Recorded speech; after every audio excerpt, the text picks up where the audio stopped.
नमस्कार दोस्तों। आज हम लोग डायोड के बारे में डिस्कस करेंगे। डायोड बहुत ही इंपॉर्टेंट कंपोनेंट है। डायोड एक टू टर्मिनल कंपोनेंट है, देख रहे हैं जैसे। तो ऐसे तो मैं ये टीएचटी कंपोनेंट दिखा रहा हूँ। तो टीएचटी कंपोनेंट एक्चुअली बड़े, थोड़े साइज में बड़े होते हैं, इसलिए दिखाने में इजी होता है। यहाँ आप देख रहे हैं कि बहुत तरह के डायोड मैंने रख रखे हैं। इससे भी बहुत और भी अलग अलग टाइप के डायोड होते हैं, लेकिन आज हम लोग डिस्कस करेंगे ऐसे नॉर्मल पीएन जंक्शन डायोड के बारे में। लेकिन हर डायोड के बारे में आज डिस्कस नहीं करेंगे। इसमें सिर्फ हम लोग पीएन जंक्शन नॉर्मल डायोड के बारे में बात करेंगे। तो देखिए, यहाँ मैंने लिख रखा है डायोड। तो डायोड का ये सिंबॉलिक रिप्रेजेंटेशन है। जो सर्किट डायग्राम होता है, जैसे मान लीजिए ये सर्किट है, ये एक लैपटॉप का बोर्ड है, तो इसमें आप कहाँ डायोड है, कहाँ मॉसफेट है, कहाँ ट्रांजिस्टर है, वो तो इजीली मतलब नहीं देख पाएंगे। जब अगर आप पूरा एक्सपीरियंस होंगे तो आपको दिखाई देगा, ठीक है। तो जैसे मैं दिखा रहा हूँ, जैसे ये छोटा सा एक एसएमडी डायोड आपको दिख रहा है। लेकिन आप अगर बिगिनर हैं, एकदम फ्रेशर्स है, तब आपको समझ में नहीं आएगा। लेकिन मान लीजिए इसको रिपेयर करने के लिए हमें क्या ज़रूरत पड़ता है, इसका स्कीमेटिक डायग्राम और बोर्ड व्यू ज़रूरत पड़ता है, ठीक है। तो डायोड का जो सिंबल होता है वो इस तरह होता है, ठीक है। एक एरो मार्क होता है और एक इस तरह का मतलब बैरियर टाइप का निशान होता है, ठीक है। तो एरो मार्क और बैरियर, यही सिंबल बता रहा है कि करंट को वो किस डायरेक्शन में पास करेगा और करंट को वो किस डायरेक्शन में ब्लॉक करेगा। ये सिंबल बनाने का मतलब ही है कि ये सिंबल ही बता रहा है कि करंट को वो डायोड इस तरह इस डायरेक्शन में जाने देगा और इस डायरेक्शन से अगर करंट देंगे तो वो ब्लॉक कर देगा, ठीक है। तो देखिए इस तरह से। तो यहाँ इसका जो सिल्वर वाला पॉइंट है वो इधर है और ये ब्लैक वाला पोजीशन है वो इधर है। तो इसका मतलब इसका two terminal component unidirectional, मतलब ये हमेशा एक ही डायरेक्शन में करंट को जाने देगा। बाई डायरेक्शनल अगर होता तो क्या होता कि इधर से भी जाने देता और इधर से भी जाने देता। लेकिन यूनी डायरेक्शनल क्यों कहते हैं? क्योंकि इधर से जाने देगा और इधर से जाने नहीं देगा। इधर से अगर करंट देंगे तो वो ब्लॉक कर देगा। लेकिन उसका भी एक कैपेसिटी है, वो कितना करंट तक झेल पाएगा। इधर से अगर आप बहुत ज़्यादा करंट देते रहें, बहुत ज़्यादा वोल्टेज पोटेंशियल देते रहें, तो ये ब्रेक डाउन हो जाता है। मतलब उसको कहते हैं ब्रेक डाउन वोल्टेज, ठीक है। तो वो जब आप धीरे धीरे मतलब आप आगे बढ़ेंगे तो आपको क्लियर होता जाएगा क्या ब्रेक डाउन है क्या नहीं है। तो ये एक लिमिट तक ही ब्रेक मतलब करंट को यहाँ रोक पाता है। उसके बाद अगर आप बहुत ज़्यादा करंट अप्लाई करेंगे तो आपका ये ब्रेक डाउन हो जाएगा और पूरा डैमेज हो जाएगा, ठीक है। अब सेमीकंडक्टर क्या है इस बारे में हम लोग डिस्कस करेंगे। पहले आप देख लीजिए कि ये एनोड और ये कैथोड, मतलब ये जो पॉजिटिव सिरा है उसको कहते हैं एनोड और नेगेटिव सिरा है उसको कहते हैं कैथोड।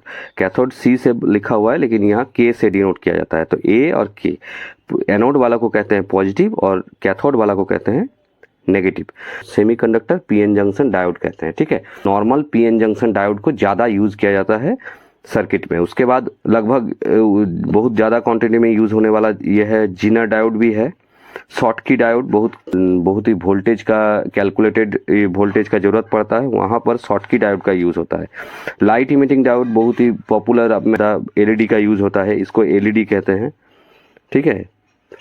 लाइट इमिटिंग डायोड, ये भी डायोड है। टीवीएस डायोड यूज़ होता है आपका एक्शन के लिए यूज़ होता है, ठीक है। और फोटो डायोड मतलब जैसे एलईडी लाइट इमिटिंग डायोड है, मतलब लाइट इमिट करता है, लाइट निकालता है, वैसे फोटो डायोड क्या करता है, ये लाइट लेता है चलने के लिए, मतलब लाइट इसमें गिरेगा तो ही ये करंट को पास करेगा। सिलिकॉन कंट्रोल रेक्टिफायर इसको कहते हैं, SCR, ये भी एक तरह का डायोड है, ठीक है। तो ये गेट ऑपरेटेड होता है, ये बहुत कम ही यूज़ होता है सर्किट में, मतलब बहुत रेयर सर्किट में आपको देखने को मिलेगा। वेक्टर डायोड, इसमें डायोड और कैपेसिटर को मिला के बनाया जाता है। तो हम लोग ज़्यादातर यूज़ करते हैं PN junction diode, Zener diode, Schottky diode, LED. और ये जो अलग अलग टाइप के डायोड देख रहे हैं ये बहुत कम यूज़ होते हैं लेकिन यूज़ होते हैं, ठीक है। तो हम लोग मतलब अगर पीएन जंक्शन डायोड के बारे में पूरा क्लियर रहेंगे तो आप हर तरह के डायोड के बारे में एकदम इजीली समझ पाएंगे, ठीक है। तो पीएन जंक्शन डायोड एक्चुअली कैसे काम करता है, उसका इंटरनल ये क्या है, वो आज हम लोग डिस्कस करेंगे। तो देखिए, पीएन जंक्शन मतलब दो टाइप के सेमीकंडक्टर को मिला के बनाया जाता है, पी टाइप सेमीकंडक्टर और एन टाइप सेमीकंडक्टर। तो पी टाइप सेमीकंडक्टर और एन टाइप सेमीकंडक्टर को कैसे मिलाया जाता है, क्या है सेमीकंडक्टर, इस बारे में हम लोग जान लेते हैं। तो सेमीकंडक्टर एक्चुअली वो मतलब ये है पदार्थ है जिसमें इलेक्ट्रिसिटी पास कर भी सकता है और इलेक्ट्रिसिटी पास नहीं भी कर, मतलब दो तरह के कंडक्टर और इंसुलेटर दोनों के बीच का एक पदार्थ है। ठीक है, मतलब कंडक्टर मतलब जिसमें करंट आप इजीली पास कर सकते हैं। कोई भी वायर जो मान लीजिए जिसमें अगर आप करंट देंगे इस वायर में, तो आपको यहाँ देंगे तो यहाँ मिल जाएगा, यहाँ देंगे तो यहाँ मिल जाएगा, दोनों तरफ से आप करंट को फ्लो करा सकते हैं। कोई ये नहीं है, कोई इसमें ऑब्स्ट्रक्शन टाइप का कुछ नहीं है। फ्री इलेक्ट्रॉन जिसमें ज़्यादा रहेगा उसमें उस कंडक्टर में कंडक्टिंग ज़्यादा होगा, मतलब बहुत इजीली करंट पास होगा। मतलब करंट को फ्लो होने के लिए फ्री इलेक्ट्रॉन का ज़रूरत पड़ता है। मतलब क्या हुआ, फ्री इलेक्ट्रॉन का मतलब यही हुआ कि वो चार्ज कैरियर है, जिस नाम से मैंने चैनल बनाया है। तो चार्ज कैरियर जो चार्ज को एक जगह से दूसरी जगह जाने में मदद करता है, तो वो करता है फ्री इलेक्ट्रॉन। फ्री इलेक्ट्रॉन अगर किसी में नहीं है, ऐसे हर एक चीज में इलेक्ट्रॉन है, हर एक चीज एटम से बना हुआ है। जो ब्रह्मांड में हम लोग देख रहे हैं हर चीज एटम से बना हुआ है। कॉपर जैसे मैंने कहा, तो इसमें बहुत ज़्यादा फ्री इलेक्ट्रॉन होते हैं, जिसमें हम लोग अगर करंट देते हैं तो वो इजीली बिना बहुत ही कम रेजिस्टेंस के साथ फ्लो होने में उसको मदद मिलता है। ठीक है, फ्री इलेक्ट्रॉन जिस मेटल में ज़्यादा रहेगा उस मेटल में उसका कंडक्टिविटी ज़्यादा होगा। अब मान लीजिए अगर मैंने रबर कहा या फिर लकड़ी कहा, तो उसमें फ्री इलेक्ट्रॉन बहुत ही कम होते हैं, जिसमें करंट पास नहीं होता है। ठीक है, जैसे रबर और लकड़ी, ये इसमें अगर आप करंट देंगे तो करंट पास नहीं होगा, मतलब आपको करंट नहीं लगेगा। लेकिन आप अगर वायर में करंट देंगे, कोई भी तांबे के तार में या फिर आप एल्युमिनियम का वायर में जब करंट देते हैं, तो उसमें फ्री इलेक्ट्रॉन बहुत ज़्यादा होते हैं, जिससे वो करंट फ्लो होने लगता है। ठीक है, मतलब इंसुलेटर में करंट क्यों नहीं लगता है, क्योंकि उसमें फ्री इलेक्ट्रॉन बहुत कम होते हैं, जिसके कारण करंट बह नहीं पाता है। ठीक है, मतलब होते ही नहीं है, बहुत ही माइनर होते हैं। ठीक है, मान लीजिए किसी कंडक्टर में करंट पास होने के लिए 100 इलेक्ट्रॉन का जरूरत है, 100 फ्री इलेक्ट्रॉन्स का, मान लीजिए, ऐसा एग्जाम्पल दे रहे हैं। और लकड़ी में अगर आप करंट देंगे तो उसमें मान लीजिए 2 इलेक्ट्रॉन है फ्री, तो उसमें करंट आपको पास नहीं होगा। तो यही है उसका अंतर। उस कंडक्टर के हिसाब से अलग अलग जो मेटल होते हैं उसमें अलग अलग कंडक्टिविटी होता है, अलग अलग टाइप के फ्री इलेक्ट्रॉन, मतलब अलग अलग क्वांटिटी में फ्री इलेक्ट्रॉन होते हैं, और जिसमें फ्री इलेक्ट्रॉन नहीं होते हैं उसमें करंट पास नहीं होता है। ठीक है, सेमीकंडक्टर, तो सेमीकंडक्टर जो होता है उसमें फ्री इलेक्ट्रॉन भी कम होता है, लेकिन कुछ अगर अशुद्धि मिलाते हैं, कुछ अगर आयोनाइज्ड करते हैं, उसको कहते हैं। ठीक है, तो ये सेमीकंडक्टर को मान लीजिए कि ये ऐसा मतलब बीच का धातु है जो करंट को पास करने भी देता है और करंट को पास नहीं भी करने देता, मतलब इंसुलेटर और आपका कंडक्टर दोनों का काम कर सकता है ये सेमीकंडक्टर। ठीक है, अब सेमीकंडक्टर मतलब कंडक्टर और इंसुलेटर के बीच का पदार्थ। ठीक है, करंट को बहुत ही कंट्रोल ढंग से पास करने के लिए यूज किया जाता है सेमीकंडक्टर का। अब सेमीकंडक्टर अगर वो पूरा प्योर सेमीकंडक्टर रहे, अगर मान लीजिए पूरा प्योर सिलिकॉन का ये करते हैं सेमीकंडक्टर में, बहुत मतलब 3-4 तरह के सेमीकंडक्टर होते हैं, तो जिसमें हम लोग मेनली यूज करते हैं सिलिकॉन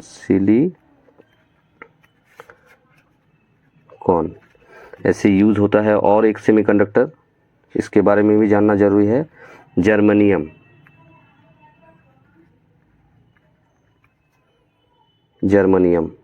और एक सेमीकंडक्टर का यूज किया जाता है, उसको कहते हैं गैलीलियम। ठीक है, तो ये दोनों दो टाइप के ही आप मान के चलिए अभी, सिलिकॉन और जर्मनियम। ठीक है, तो सिलिकॉन को बहुत ज़्यादा यूज किया जाता है, जर्मनियम को थोड़ा कम यूज किया जाता है। तो क्यों, कैसे, कहाँ यूज किया जाता है, ये हम लोग आगे डिस्कस कर रहे हैं। ठीक है, तो सिलिकॉन का जो ये है, सिलिकॉन एक्चुअली अगर बहुत ज़्यादा प्योर सिलिकॉन ले ले तो उसमें करंट पास नहीं होगा। प्योर सिलिकॉन में बहुत ही माइनर फ्री इलेक्ट्रॉन होते हैं, बहुत ही कम फ्री इलेक्ट्रॉन होते हैं। अब फ्री इलेक्ट्रॉन के बिना तो करंट पास नहीं होता है। तो जब हम लोग ये दो पॉजिटिव और नेगेटिव मतलब सेमीकंडक्टर बनाने का कोशिश करते हैं, क्योंकि ये सिलिकॉन तो कोई पोलैरिटी नहीं है, इसमें पॉजिटिव भी नहीं है नेगेटिव भी नहीं है, और हमें क्या चाहिए डायोड बनाने के लिए, पॉजिटिव एरिया चाहिए और नेगेटिव एरिया चाहिए, उसका दोनों को मिलाएंगे तो जंक्शन बनेगा, तो तब डायोड एक बनेगा।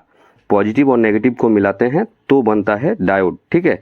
तो ये पॉजिटिव कैसे बनेगा और नेगेटिव कैसे बनेगा, तो इसमें ये पूरा प्योर सेमीकंडक्टर है, अभी सिलिकॉन है, तो इसमें हम लोग इम्प्योरिटी मिलाते हैं, मतलब अशुद्धि मिलाते हैं। तो अशुद्धि कैसे मिलाते हैं, पॉजिटिव टाइप ये मिलाते हैं, मटेरियल मिलाते हैं, और एक ब्लॉक में मिलाते हैं नेगेटिव टाइप मटेरियल, ठीक है। इसमें जब हम लोग एक तरह का पॉजिटिव एरिया बनाएंगे तो इसमें इलेक्ट्रॉन नहीं, इसमें आएगा होल आएगा, ठीक है। इलेक्ट्रॉन आता है नेगेटिव एरिया में, इलेक्ट्रॉन आता है नेगेटिव एरिया में। मान लीजिए यहाँ अगर पॉजिटिव मटेरियल मिलाएंगे, पॉजिटिव टाइप मटेरियल मिलाएंगे इसमें प्योर सेमीकंडक्टर सिलिकॉन में, तो इसमें होल क्रिएट होगा। होल जहाँ पॉजिटिव होता है वहाँ इस तरह के खाली जगह क्रिएट होते हैं, और जहाँ हम लोग नेगेटिव मिलाएंगे, इसमें अगर नेगेटिव टाइप के मटेरियल मिलाएंगे तो यहाँ इसको कहते हैं डोपिंग करना, ठीक है।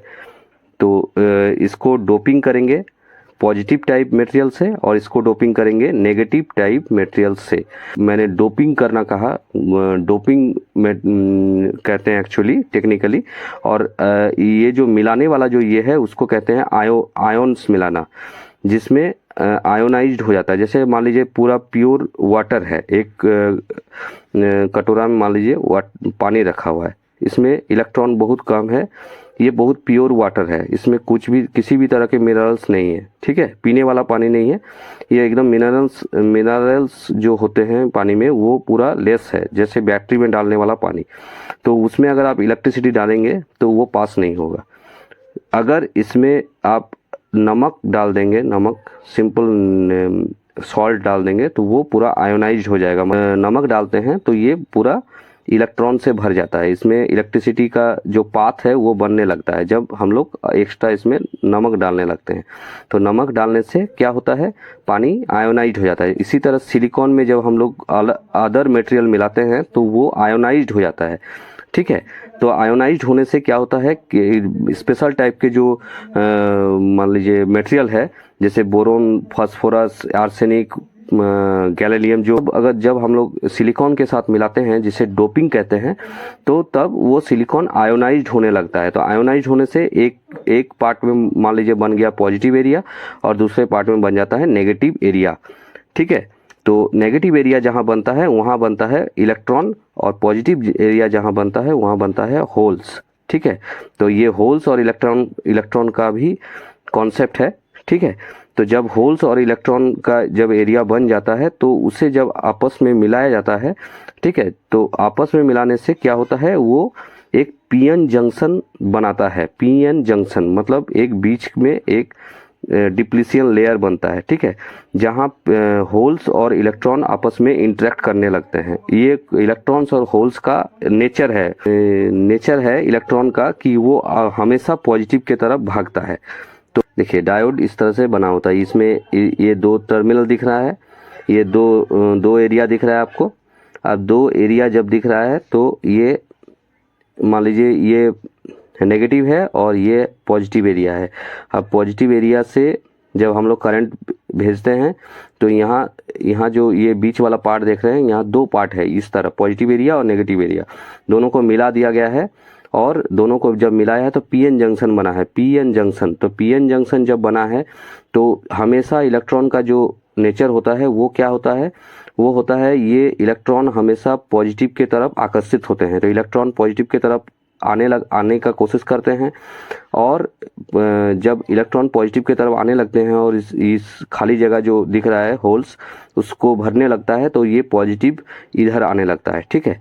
यही है डायोड का कॉन्सेप्ट। तो ये जब पॉजिटिव इधर आने लगता है और इलेक्ट्रॉन इधर जाने लगता है तो बीच में बनता है डिप्लीशन लेयर। अब डिप्लीशन लेयर जितना पतला होने लगता है, मतलब ये इतना एरिया दिखाया गया है ये और भी धीरे धीरे नैरो होने लगता है। और नैरो होने से क्या होता है, यहाँ इलेक्ट्रिक फील्ड बनता है। ये इलेक्ट्रॉन जितना इधर आएगा और होल्स जितना इधर जाएगा, मतलब पॉजिटिव एरिया जितना इधर जाएगा, तो आने जाने से क्या होता है, इलेक्ट्रिक फील्ड बनने लगता है, मतलब इस तरह के इलेक्ट्रिक फील्ड। अब इलेक्ट्रिक फील्ड जब क्रिएट होता है तब इधर का करंट सीधा इधर पास होने लगता है। तो यही है डायोड का कॉन्सेप्ट, करंट को इधर से इधर पास होने देता है।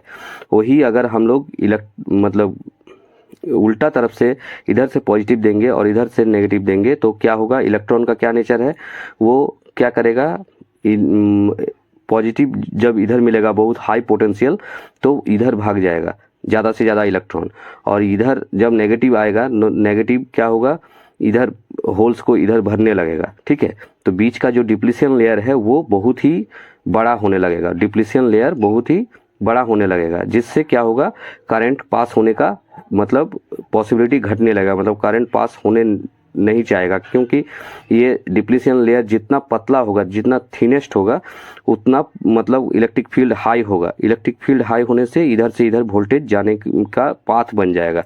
और जितना डिप्लीशन लेयर जितना मतलब आपका ये होगा बड़ा होने लगेगा, उतना ये इलेक्ट्रिक फील्ड भी नहीं बनेगा और पाथ भी नहीं मिलेगा, करंट को जाने का पाथ भी मतलब इजी पाथ नहीं मिलेगा। ठीक है, तो यही है डायोड का इंटरनल मतलब स्ट्रक्चर, जो डायोड इस तरह से काम करता है, मतलब वो आपको दिखाया गया है यहाँ। ये डायोड मैंने तोड़ा है, ये इस तरह यहाँ टूटा हुआ है, देखिए। तो इससे क्या हो रहा है कि ये दिखा रहा है कि ये दो पार्ट को मिला के, मतलब पी एन जंक्शन मिला के एक कर दिया गया है, जिससे ये इलेक्ट्रॉन का जो नेचर है हमेशा पॉजिटिव की तरफ भागने का, जिसको कॉन्सेप्ट बना के इस डायोड को काम कराया जाता है। ठीक है, इलेक्ट्रॉन यहाँ है, जैसे पीएन जंक्शन है, क्योंकि इसमें डोपिंग किया हुआ है उस तरह। अब इसमें इलेक्ट्रॉन है, यहाँ होल है, तो वो अपना जो नेचर है, वो कुछ इलेक्ट्रॉन इधर आ जाएगा, कुछ इलेक्ट्रॉन बिना बाइसिंग के ही, नो बाइसिंग मतलब नो सप्लाई, कुछ भी किसी भी तरह का सप्लाई नहीं है, ऐसे फ्रेश डायोड है, तो उसमें भी कुछ इलेक्ट्रॉन इधर आके रुके रहते हैं और कुछ पॉजिटिव एरिया इधर पास, इधर उल्टा तरफ आ जाते हैं, जिससे बनता है यहाँ एक डिप्लीशन लेयर।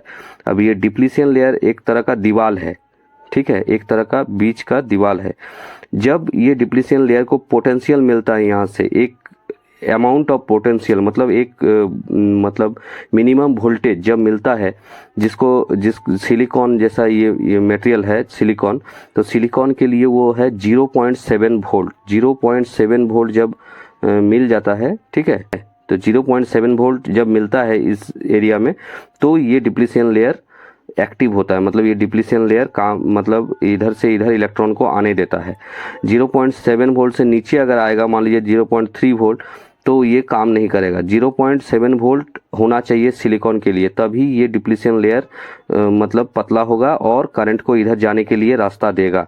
अगर 0.7 वोल्ट से नीचे देंगे सिलिकॉन में, तो ये क्या होगा, ये पतला नहीं होगा, जैसा साइज है मतलब ये जैसा डिप्लीशन लेयर बना हुआ है उसी तरह रहेगा। 0.7 वोल्ट से कम अगर यहाँ देंगे तो यहाँ कुछ भी करंट पास नहीं होगा। और अगर 0.7 वोल्ट से ऊपर देंगे, जैसे 1 वोल्ट देंगे, तो इधर ये 0.3 वोल्ट निकाल देगा। 1 वोल्ट देंगे तो 0.7 वोल्ट ड्रॉप करेगा सिलिकॉन और 0.3 वोल्ट ही निकालेगा। ठीक है, ये है कॉन्सेप्ट। अगर आप इसी के जगह सिलिकॉन के जगह जर्मनियम यूज़ करते हैं और जर्मनियम में 1 वोल्ट देते हैं, तो जर्मनियम का जो वोल्टेज थ्रेशोल्ड लेवल है, वोल्टेज ड्रॉपिंग का जो थ्रेशोल्ड है, वो सिलिकॉन का है 0.7 वोल्ट। वोल्टेज ड्रॉप करने का जो थ्रेशोल्ड लेवल है, उस सिलिकॉन जहाँ जिस डायोड में सिलिकॉन सेमीकंडक्टर का यूज़ किया गया है, उसमें ड्रॉप होगा 0.7 वोल्ट। मतलब 0.7 वोल्ट अगर देंगे तो वो काम करना शुरू करेगा, करंट पास नहीं करेगा। 0.7 वोल्ट से ऊपर देंगे तो वो करंट पास करेगा। ठीक है, और अगर ये सिलिकॉन की जगह जर्मनियम यूज़ करते हैं, जर्मनियम सेमीकंडक्टर, तब इसका थ्रेशोल्ड लेवल है 0.3 वोल्ट। ठीक है, तो 0.3 वोल्ट देंगे जर्मनियम में, तो वो करंट पास करने के लिए बैरियर को थिनेस्ट कर देगा, मतलब बैरियर ओपन हो जाएगा और आपका 3 वोल्ट से ऊपर जब देंगे जर्मेनियम में तो उसमें करंट पास होने लगेगा। ठीक है, बैटरी से हम लोग पॉजिटिव से पॉजिटिव में जब देते हैं सप्लाई और नेगेटिव से नेगेटिव में, तो ये फॉरवर्ड बायोस कहलाता है, फॉरवर्ड बायोस। ठीक है, ये फॉरवर्ड बायोस कहलाता है। और जब हम लोग उल्टा कर देते हैं इस तरह, पॉजिटिव देते हैं, ये पॉजिटिव में देते हैं नेगेटिव और नेगेटिव भी देते हैं पॉजिटिव, तो इसको कहते हैं रिवर्स बायोस। रिवर्स बायोस में क्या हुआ है, ये डिप्लीशन लेयर बहुत ही चौड़ा हो जाता है, मतलब बहुत ही बड़ा हो जाता है डिप्लीशन लेयर, जिसके कारण करंट पास नहीं हो पाता है। ये यहाँ अगर आप इस डायोड का मान लीजिए कैपेसिटी है 100 वोल्ट, तो 100 वोल्ट से ऊपर जब यहाँ आएगा नेगेटिव में पॉजिटिव, तो ये बैरियर पूरा ब्लास्ट हो जाएगा, मतलब यहाँ ब्रेक डाउन हो जाएगा और यहाँ से यहाँ करंट पास होने लगेगा, बहुत हाई करंट, और ये खराब हो जाएगा। ठीक है, तो वो उसको कहते हैं ब्रेक डाउन वोल्टेज। तो ये इसका हर डायोड का अपना मतलब थ्रेशोल्ड होता है, हर डायोड का अपना कैपेसिटी होता है कि वो कितना करंट को रिवर्स बायोस में रोक सकता है। ठीक है, बहुत ज़्यादा करंट अप्लाई करने से वो ब्रेक डाउन हो जाता है। लेकिन इसमें जो दिखाया गया है कि ये एक्चुअल में इसी डायोड का यही कॉन्सेप्ट है कि वो यूनी डायरेक्शनल होता है, मतलब एक ही डायरेक्शन में करंट को अलाउ करता है, दूसरा डायरेक्शन से करंट को पास नहीं होने देता है। इसीलिए सर्किट में इसका यूज़ किया जाता है और बहुत तरह से यूज़ किया जाता है सर्किट में। तो हम लोग आगे जानेंगे कि किस किस तरह से इसको अप्लाई करते हैं और कहाँ इसको यूज़ किया जाता है, प्रोटेक्शन के लिए किस तरह यूज़ करते हैं, रेक्टिफिकेशन के लिए किस तरह यूज़ करते हैं। तो वो अगर इसी वीडियो में हम लोग ये करने लगे तो ये बहुत ज़्यादा लंबा वीडियो हो जाएगा। तो आज के लिए इतना ही रखते हैं। अगर आप इस जानना चाहते हैं कि डायोड को कहाँ कहाँ अप्लाई करते हैं, किस तरह से अप्लाई करते हैं, तो वो आप कमेंट कर सकते हैं। तो हम लोग आगे और भी वीडियो लाएंगे जिससे आपको डायोड का एप्लीकेशन पूरा क्लियर हो जाएगा। और इसमें मल्टीपल जो टाइप के डायोड हैं और डायोड के बाद जो transistor, MOSFET, JFET, BJT, FET, हर कंपोनेंट के बारे में हम लोग डिटेल्स में वीडियो लाएंगे। तो आप अगर ये जानना चाहते हैं कि पूरा डिटेल्स में जानना चाहते हैं इलेक्ट्रॉनिक्स के बारे में, तो आप हमारे चैनल को सब्सक्राइब कर सकते हैं। Thank you.